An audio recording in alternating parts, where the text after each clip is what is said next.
I know you're never supposed to say this on YouTube, so I'm just gonna come out and be open about it. I'm here for the money. Welcome to my sewing room. I have some serious storage going on right now in here. Okay, we also have to go underneath the table because this is where a lot of it is too. Ooh.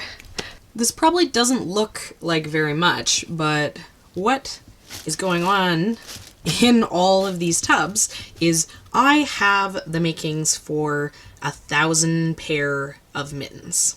Not only do I have the makings for 1,000 pair of mittens, but I also own all the branding. Here's my little tags. And don't forget the .com and the business registration. Here's some product photography props that I have. These go along with the lights and the light tent that I have to be able to shoot my product. And even though I drafted and product tested 4 different size runs on this, here is something that you won't see a lot of. This is finished product. And the reason you won't see a lot of that is because I've been too busy making videos to be able to sew anything. We're lucky enough that I can stay home with the kids and take care of them during this time when they're little, but our long-term plan isn't for me to not be working.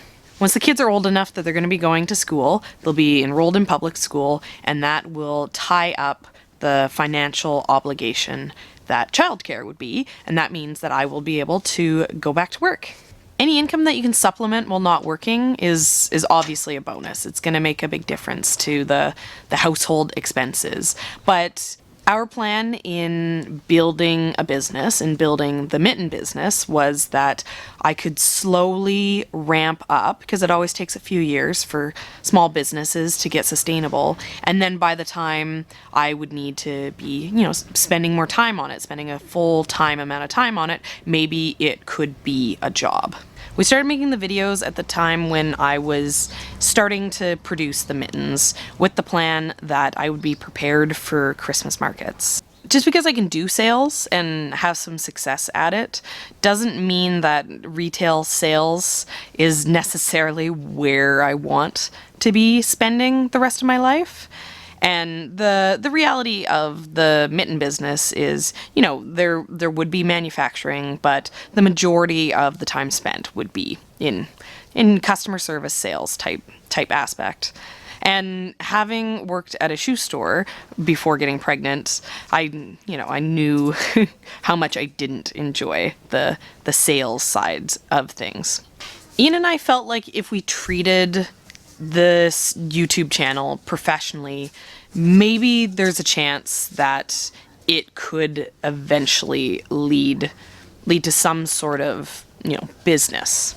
I don't care about mittens and I know how to sew. It's a skill, but I don't necessarily take pleasure in sewing. And as I said, I most definitely don't take pleasure in sales.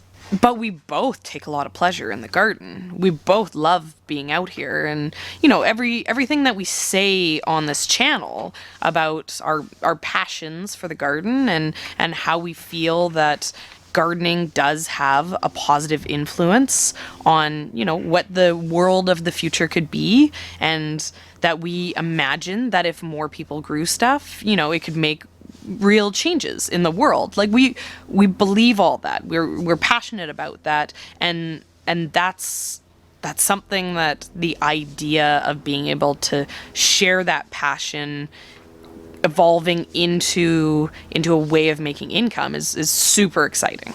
Because we're on YouTube to make money doesn't mean that we are making money on YouTube.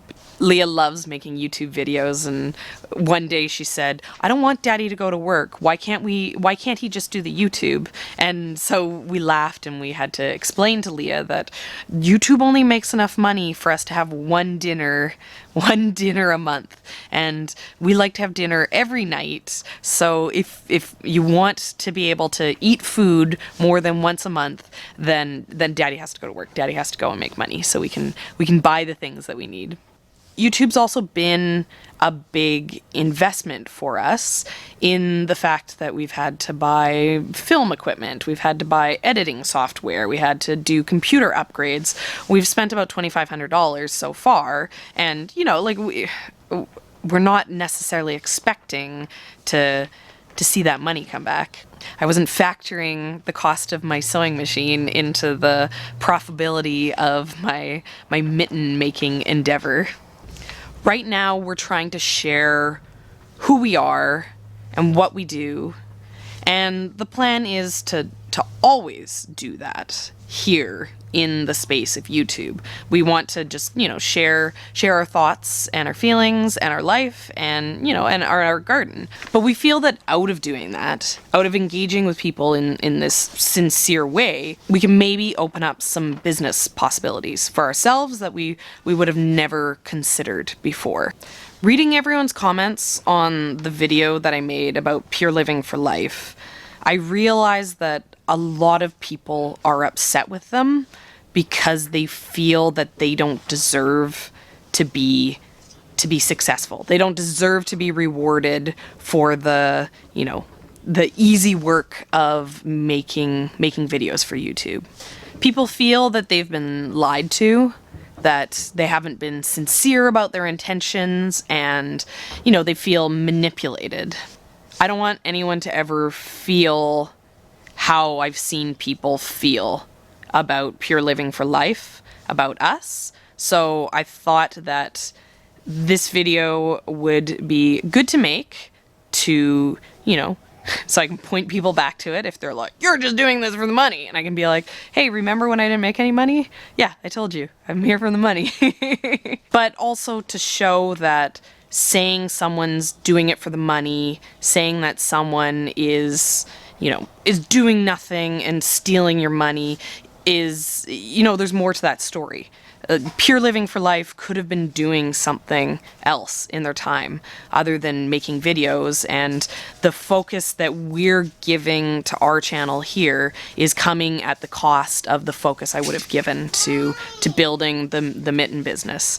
I wouldn't be able to build You Can't Eat the Grass if I was building Modern Mitten, and the time that I spent building these videos, building this, you know, all across my networks is, it's significant. It takes a lot of time. So, you know, I wanted to be open and straightforward with you guys, and, you know, that's where I'm coming from. This whole bit is kind of funny to me because the only American money I have being Canadian is a single $1 bill, so it kind of does sum up YouTube pretty good. I'm here for the money, the single dollar bill. We're never gonna make enough money for me to not get a job. We've talked about maybe being able to do some sort of like vegetable garden, landscaping type company, or to, you know, be able to write an ebook, some sort of item that would actually bring value to exchange for a monetary value. You know, like the videos aren't necessarily a product that we're trying to sell, but if we were able to make money on these videos, that would be amazing, and that would just kind of be, you know, paying for the time that we spent making them in the first place. It takes a lot of hours to make a video. To film a video, normally I don't even count that as labor. It's a little bit labor today because I'm filming something I wouldn't normally be doing, playing dress up and talking to a camera. But, you know, like when we're out in the garden, it's easy enough to roll the camera, but, you know, filming will take an hour to make something, and then the actual labor is in the editing, which usually takes like 3 to 4 hours. You know, if I put music in, that takes an extra hour. That's why I don't always do it. And then, you know, after that, you have to put it onto the platform. That takes about an hour. And then, you know, the engaging, which that's yet another thing I don't necessarily count as work, because, you know, it's fun. I want to chat with you guys. And if it does get to the point that I'm not able to do that, you know, just because there's so many, then, you know, at that point I then have to figure out how to make it so that I can still, you know, have relationships with you guys outside of the videos without it, you know, overwhelming my entire day.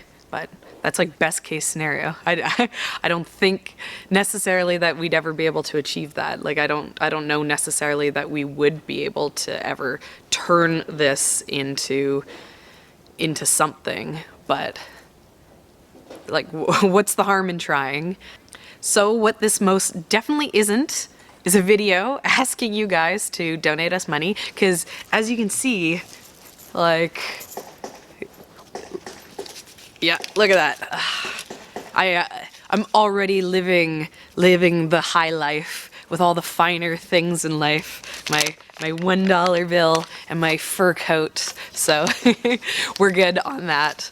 But this does take time, and it's time that we think is worth the investment because maybe we can get a return on our investment. So, you know, not that shocking, but yeah, it's always fun. I like doing dress up, so.